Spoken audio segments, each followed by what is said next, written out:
చిలక తీర్పుని అంగీకరిస్తున్నాను. తులసికి మన ఇంటికి సంబంధం లేదు అని నేను అంటున్నాను. మీరనరా?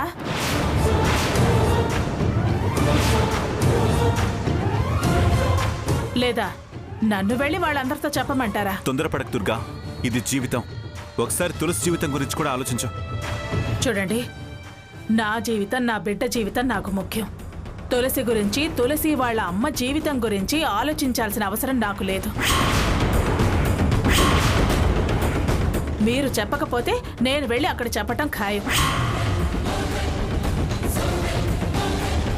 అయినా ఒక్క మాట మీద కట్టుబడి ఉండటం మీకు అలవాట్లేదా? అరే, ఎన్నిసార్లు ఇలా మాటలు తిరగేస్తారు? అదేంటి, నువ్వెన్నిసార్లు మోసం చేయలేదు? ఎన్నిసార్లు డ్రామాలు వేసి తులసిని దూరం పెట్టాలని చూడలేదు? అందులో ఇది కూడా ఒక్కటని మాకు అనుమానం వచ్చింది. అందుకే ఆలోచిస్తున్నాం. మీ ఆలోచనలను నేను ఏకీభవించను. మీరు నిర్ణయం తీసుకుని, మీరు నా మాటకి విలువిచ్చి నన్ను ప్రేమించే వ్యక్తి అయితే వాళ్ళ దగ్గరికి వెళ్ళి ఇంకా మాకు తులసితో ఎటువంటి సంబంధం లేదు అని మీరు చెప్తారా? నేను చెప్పనా? చెప్పను. మీకు అవకాశం ఇవ్వటం నా గొయ్యి నేను తవ్వుకున్నట్టే. అమ్మా, తులసి కూడా నీలాగే ఒక ఆడపిల్లే కదమ్మా. అయితే ఆడపిల్ల అంటే సరిపోదురా, దాని ఆగడాలు నీకు తెలీదా? అది ఎన్ని నాటకాలు ఆడింది, అసలు నేనంటే ఎంత లెక్క లేకుండా ప్రవర్తించింది. అయినా అది పుట్టగానే నేనేమి దాన్ని నా కోడలుగా అంగీకరించలేదు. అయినా నాకు ప్రాణగండం ఉందన్నా మీరు లెక్క చేయరు, నేను ప్రాణాలు తీసేసుకుంటాను అని అన్నా మీరు లెక్క చేయరు. ఇవాళ సాక్షాత్తు అమ్మవారే చెప్పినా మళ్ళీ ఇదే విధంగా ఆలోచిస్తారేంటి? బలవంతంగా తులసిని మన ఇంటికి తీసుకురావాలని చూస్తారెందుకు? నేను మాత్రం దాని కోడలుగా స్వీకరించను. అది నా ఇంటి గడపలో కాలు పెట్టడానికి నేను అంగీకరించను. దాన్ని మీరు ఇంట్లోకి తీసుకొచ్చే ప్రయత్నం చేస్తే అది లోపలికి రావటం, నేను బయటికి వెళ్ళటం ఒకేసారి జరుగుతుంది. దాని గడప దాటించి నాకు గండం తెచ్చి పెడతారా? లేకపోతే మనందరం సంతోషంగా ఉండాలనే దాన్ని మీరు ఆలోచించండి. నా బిడ్డ క్షేమం నాకు ముఖ్యం. కానీ వాడి సంతోషం గురించి ఆలోచించవా? వాడి సంతోషం గురించి ఆలోచిస్తున్నాను కాబట్టి, వాడు సుఖపడాలి కాబట్టి దాని కోడలుగా నేను అంగీకరించటం లేదు. అదొస్తే వీడికి నరకవే కానీ సుఖ సంతోషాలు ఉండవండి. అమ్మా, అది నీ అభిప్రాయం అమ్మా. నేను తులసి రే వద్దురా, మళ్ళీ విషయాన్ని మొదటికి తేకు. విని విని విసిగిపోయి ఉన్నా. చిలక చెప్పిందే ఫైనల్ జడ్జిమెంట్. తులసిని నా కోడలుగా అంగీకరించను. తర్వాత నీ ఇష్టం. ఇది దైవ సాక్షిగా నేను చెప్తున్న మాటలు.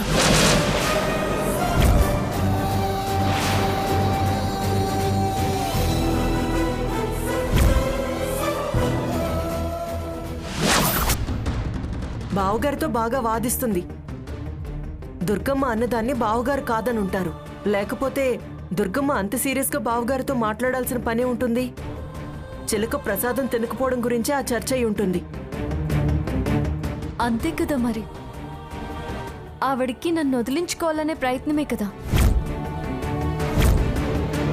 కానీ ఆవిడ ప్రయత్నం ఎలా ఫలించిందంటావు తులసి? అదే నాకు అర్థం కావడం లేదు.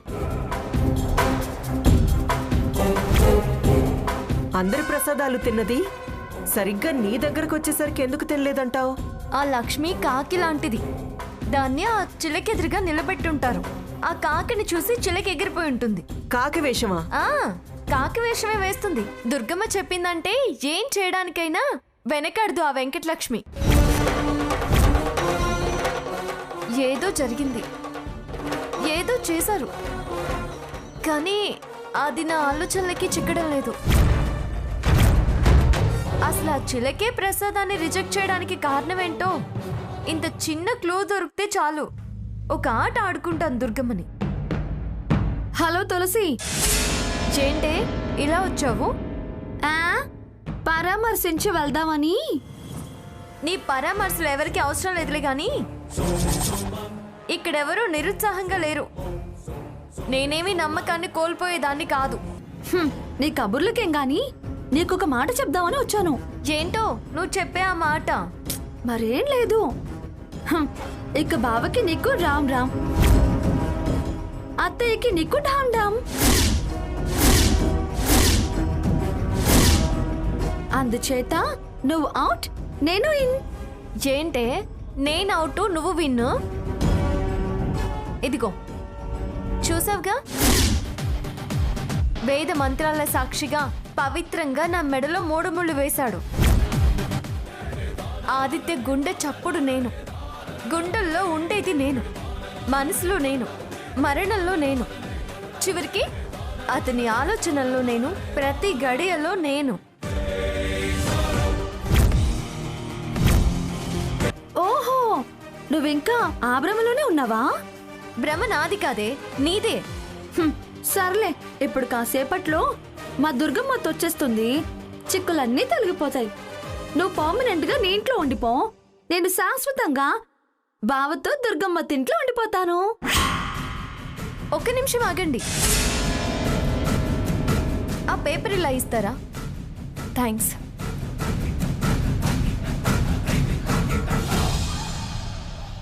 ఇదిగోవే, తీసుకో.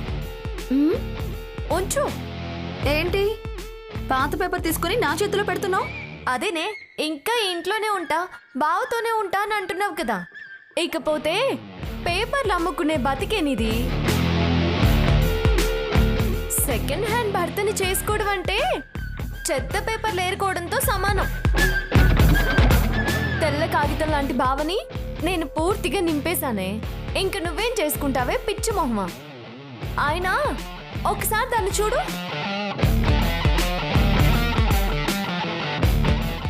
రేపటి మీద ఆశతో రేగి పండైపోయిన ఓ ఉత్తమ మహిళ.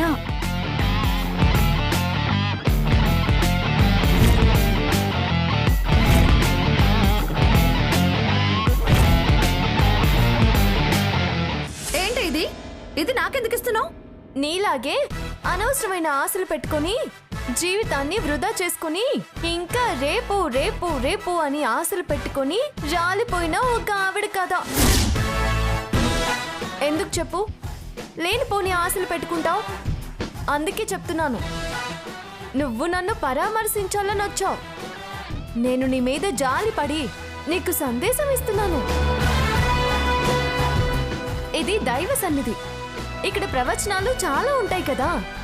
లక్ష్మీ తులసీదేవి ప్రవచనాలు చెప్తున్నాను, పాటిస్తే బాగుపడతావు. విని మంచి బాటలో నడవడం నేర్చుకోవే వెంకటలక్ష్మి. నీ మొహాన్ని కొట్టుకో, నీ బతుకు నలిగిపోయిన కాగితం ఒకటేనే.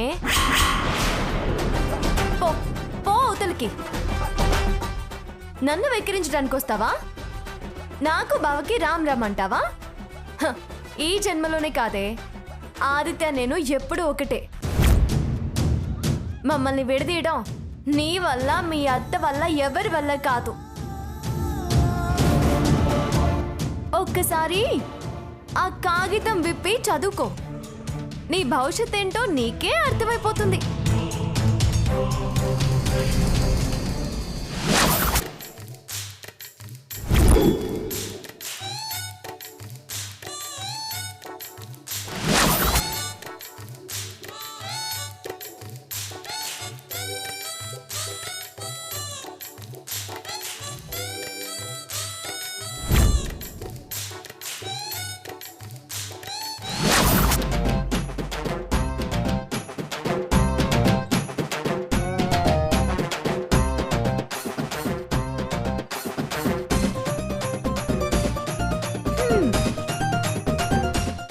ఏం చేస్తున్నావే ముసలిదానా?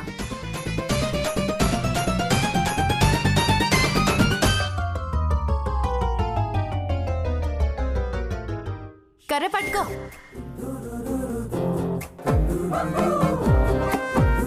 మేం చూసావా ఎంత ఎంగగా ఉన్నామో బావా?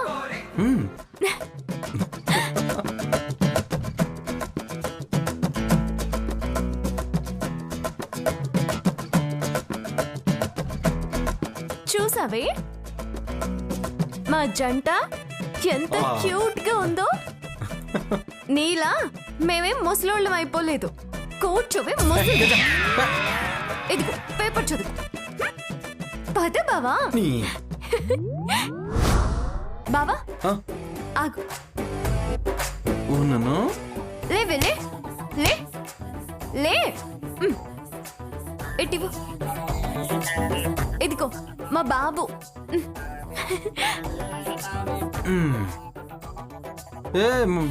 దయ్యం ఓ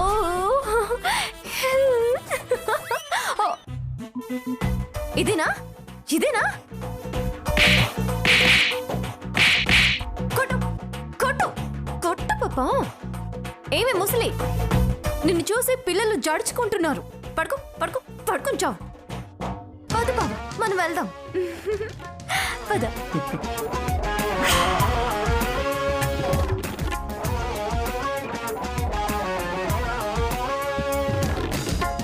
అయ్యో వెంకటలక్ష్మి, నిన్ను చూస్తుంటే నాకు జాలేస్తుంది. నా బావని ఎప్పటికైనా నీ వాడిగా దక్కించుకోవాలని నన్ను ఒంటరిదాన్ని చేస్తాను అని అన్నావు. చివరికి నువ్వు ఒంటరిదానిగా మిగిలిపోయావు. నాకు జీవితం లేకుండా చేస్తాను అని అన్నావు. చివరికి నీకే జీవితం లేకుండా పోయింది. దుర్గమ్మత్త, సత్యవతి, మంగళమ్మ నీకు తోడుగా ఉన్నారు. బావని సాధించుకొని నీ వాణ్ణి చేసుకుంటాను అని అన్నావు. ఇప్పుడు నీకేం మిగిలిందే? ఆ కర్ర తప్ప. అప్పుడు నా నెత్తి నోరు మొత్తుకొని ఈ తులసి జోలికి రాకే అంటే విన్నావా నువ్వు? ఆదిత్యని నన్ను ఎలా దూరం చెయ్యాలా అని ఆలోచించటం మానేసి శుభ్రంగా నేను చెప్పినట్టు పెళ్లి చేసుకునుంటే నాలాగే ఇలాగే పిల్ల పాపలతో చక్కగా ఉండేదానివి. పౌరుషాలకి పట్టిపులకి పోయి నీ జీవితాన్ని సర్వనాశనం చేసుకున్నావు. మా ఇద్దరిది దేవుడు రాసిన రాతే. ఎప్పుడు ఎవ్వరూ విడదీయలేరు. మీరు ఎన్ని గీతలు గీసినా మేమొక్కటే అని చెప్పాను కదా. ఆదిత్య కోసం చూసి చూసి నీ కంటి చూపు కూడా తగ్గిపోయింది.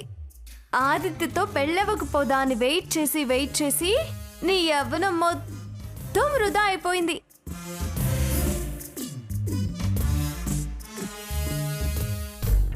రేపు మాపో వెళ్ళిపోవడానికి సిద్ధంగా ఉన్నావు.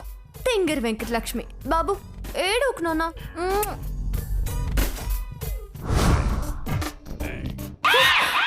నేనేమో ముసల్దాన్లా అయిపోయాను. వీళ్ళేంటి యంగ్ అండ్ ఎనర్జెటిక్ గా ఉన్నారు? చిచి, నువ్వు అనుకున్నది ఏది జరగదే. కలలు కనాల్సింది నేను కాదు, నువ్వు. ఈరోజు అమ్మవారి చిలకి నిర్ణయించింది నీ స్థానం ఏంటో, నా స్థానం ఏంటో ఇంకా అత్తయ్య నిర్ణయించబోతోంది. అది ఎవరు ఒప్పుకున్నా ఒప్పుకోకపోయినా బావ ఎప్పటికైనా నావాడు. నువ్వు అనుకున్నది ఏది జరగదు, జరగనివ్వను.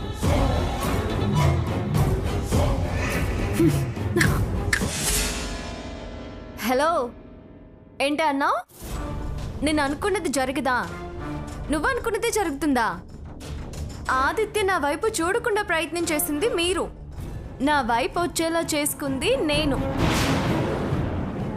ఆదిత్య నన్ను ద్వేషించేలా చేద్దాం అనుకుంది మీరు, కానీ ప్రేమించేలా చేసుకుంది నేను. మీ దుర్గమ్మకి పిచ్చి పట్టినట్టు డ్రామా ఆడి నన్ను ఆదిత్యని వేరు చేద్దాం అనుకుంది మీరు, కానీ ఆ పిచ్చి డ్రామాని బయట పెట్టించింది నేను. ఆదిత్యకి నాకు పెళ్లి కాకుండా ఆపుతామన్నది మీరు, పెళ్లి జరిగేలా చేసుకుంది నేను. ఆట మొదలు పెట్టింది మీరు, ఆడుతుంది నేను, ఆడిస్తుంది కూడా నేనే. మీరు ఆడుతున్న ఈ ఆటలో నన్ను బొమ్మను చేద్దాం అనుకున్నారు, కానీ నేను మీ అందరినీ తోలు బొమ్మలు చేసి ఆట ఆడుకుంటున్నాను. వెళ్ళి ఇదే మాట మీ గ్యాంగ్ మొత్తానికి నేను చెప్పానని అక్షరం పొల్లు పోకుండా చెప్పు. నీ గ్యాంగ్ అంతా కలిసి ఎన్ని ప్లాన్లు వేసినా నా నుండి ఆదిత్యను వేరు చేయలేవు, ఆదిత్య మనసులో ఉన్న నా రూపాన్ని చెరపలేవు. అర్థమైందా? పో పోవే. ఛీ!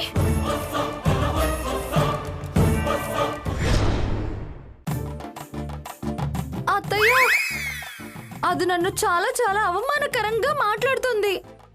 నేనన్నా నా బతుకన్నా వెక్కిరింపుగా ఉంది. అప్పపప్ప ఇంత జరిగినా దాని పొగరు చింతగా ఎంత కూడా తగ్గలేదు. ఏమందే?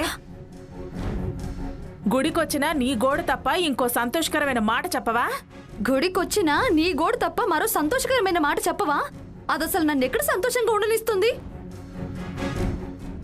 నిమిషం అనుకుంటే 6 నిమిషాల్లో ఏడిపించేస్తుంది. నేను నీకు బావకి ఇంకా రామ్ రామ్ జై బోలో హనుమాన్, ఇంకా నీ పని జెండాపై కపిరాజే,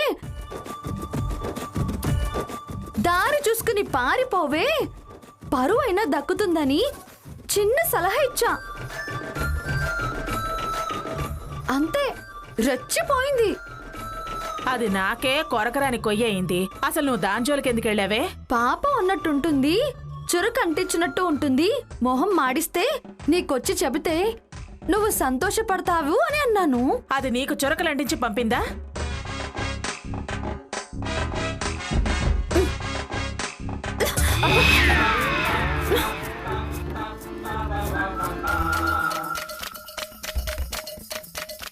వెక్కరించి పంపించింది.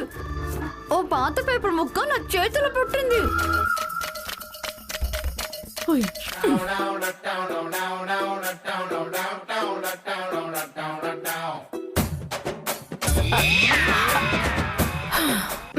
ఆ పేపర్ ఫోటోలో ముసల్దాని బతుకు దిగి పడేలా ముడతలు పడిపోతావు గాని నీ ఆశ నెరవేరదని చాలా చాలా ఉంది.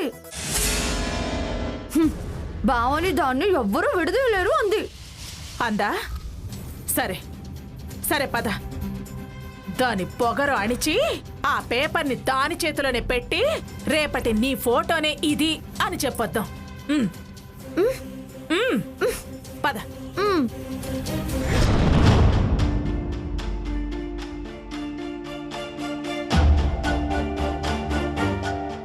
ఎలాగిప్పుడు? అప్పుడు గుమ్మడికాయకి చెప్పినట్టే ఇప్పుడు చిలక గురించి అంటుందిగా.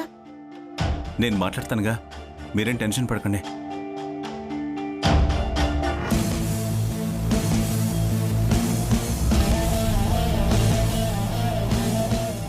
ఏంటే దాంతో ఏదేదో వాగేవట?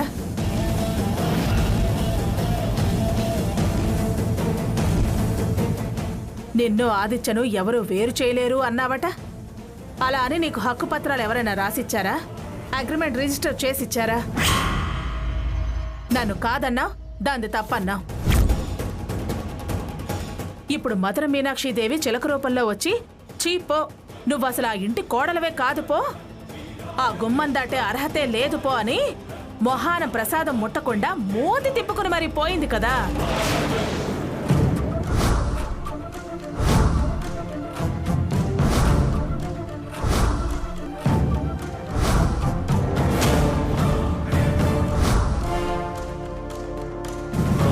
అయినా ఇంత జరిగాక కూడా ఇంకా ఎందుకే నీకు ఆ తలబిరుసు మాటలు?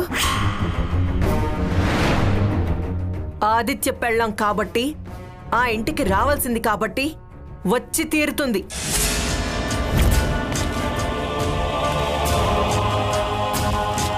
నువ్వేమైనా వకాలతో పుచ్చుకున్నావా? హామీలు ఇస్తున్నావు?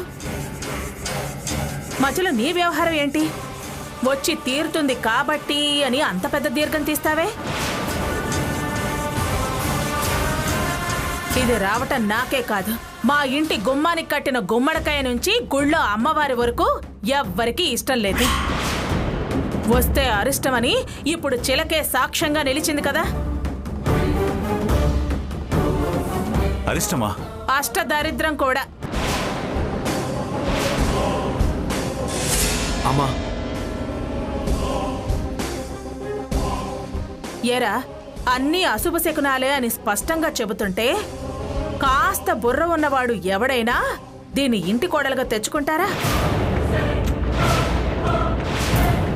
వచ్చిందో సర్వ దరిద్రాలు ఇంట్లోకి అడుగు పెట్టినట్టే.